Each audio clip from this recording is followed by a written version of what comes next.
সাধারণকালের ত্রয়োদশ সপ্তাহ বৃহস্পতিবার। প্রথম পাঠ প্রবক্তা আমোসের গ্রন্থ 7 অধ্যায়, পদ সংখ্যা 10 থেকে 17। এক ভ্রষ্টাচারী যাজকের ভাবী অমঙ্গলের বাণী ঘোষণা। বেথেলের যাজক আমাসিয়া একদিন ইসরায়েলের রাজা জেরবোয়ামকে বলে পাঠালেন, আমোস এখন এই ইসরায়েল বংশের লোকদের মাঝখান থেকে আপনার বিরুদ্ধে চক্রান্ত করছে। সে যা বলে বেড়াচ্ছে দেশের মানুষেরা তা আর সহ্য করতে পারছে না।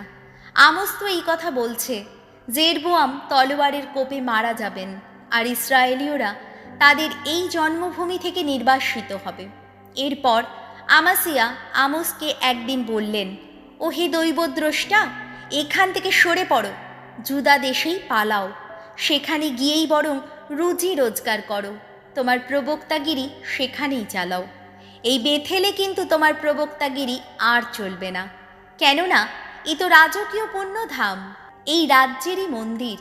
উত্তরে আমোস আমাসিয়াকে বললেন, আমি তো প্রবক্তাও ছিলাম না, কোনো প্রবক্তা দলেরও কেউ ছিলাম না। আমি ছিলাম একজন গোপালক, ডুমুর গাছের চাষিও ছিলাম আমি। কিন্তু ভগবান পালের পিছন থেকে আমাকে ধরে নিয়ে এলেন।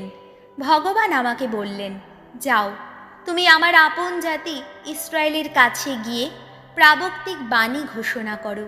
তাই বলছি, এখন ভগবানের বাণী শোনো তুমি।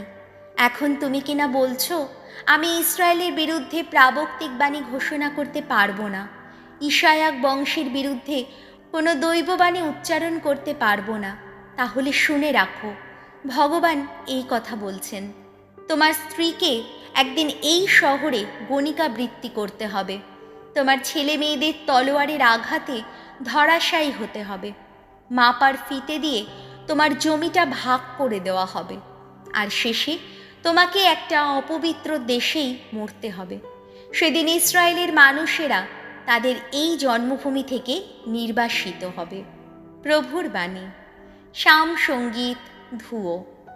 শাশ্বত জীবনের বাণী তোমারই কাছে প্রভু। ভগবানের বিধান ত্রুটিহীন, প্রাণকে সঞ্জীবিত করে। ভগবানের নির্দেশ বাণী সুনিশ্চিত, সরল মতিকে প্রবুদ্ধ করে। ভগবানের আজ্ঞাবলী ন্যায়সঙ্গত, হৃদয়ে আনন্দদায়ী। ভগবানের আদেশবাণী প্রাঞ্জল, নয়নে আলোক সঞ্চারী। ধুয়ো।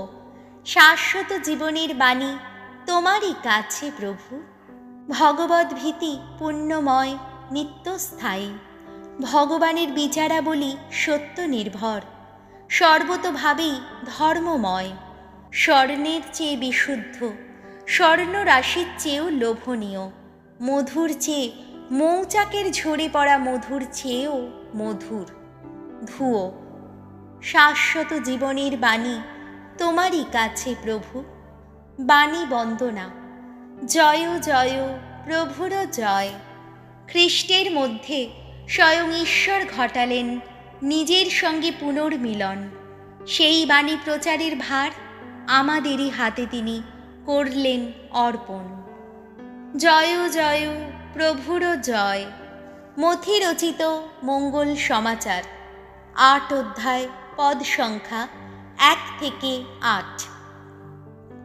যিশু যে অলৌকিকভাবে মানুষের রোগ নিরাময় করেন, তাতে প্রমাণিত হয় যে তিনি মানুষের পাপ ক্ষমা করার ক্ষমতাও রাখেন।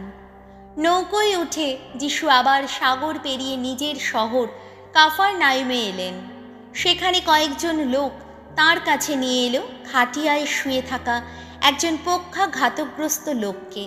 তাঁর প্রতি তাদের এমন বিশ্বাস দেখে যিশু সেই পক্ষাঘাতগ্রস্ত লোকটিকে বললেন, বৎস, আর ভেবো না, তোমার সমস্ত পাপ ক্ষমা করা হলো। তাতে শাস্ত্রীদের কয়েকজন মনে মনে ভাবতে লাগলেন, লোকটা ঈশ্বর নিন্দা করছে। কিন্তু যিশু তাদের মনোভাব বুঝতে পেরে বললেন, আপনারা মনে মনে অমন মন্দ ভাবনা ভাবছেন কেন? কোনটা বলা সহজ, তোমার সমস্ত পাপ ক্ষমা করা হলো, না ওঠো, তুমি হেঁটে বেড়াও?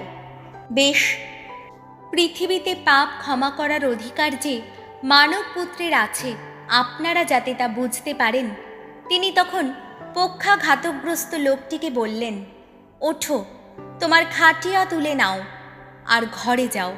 সঙ্গে সঙ্গে সে উঠে দাঁড়ালো, তারপর বাড়ি ফিরে গেল। তাই দেখে লোকেরা কেমন যেন ভয় পেয়ে গেল, এবং ঈশ্বর মানুষকে এমন অধিকার দিয়েছেন বলে তারা তাঁর বন্দনা করতে লাগল। প্রভু যিশুর মঙ্গল সমাচার।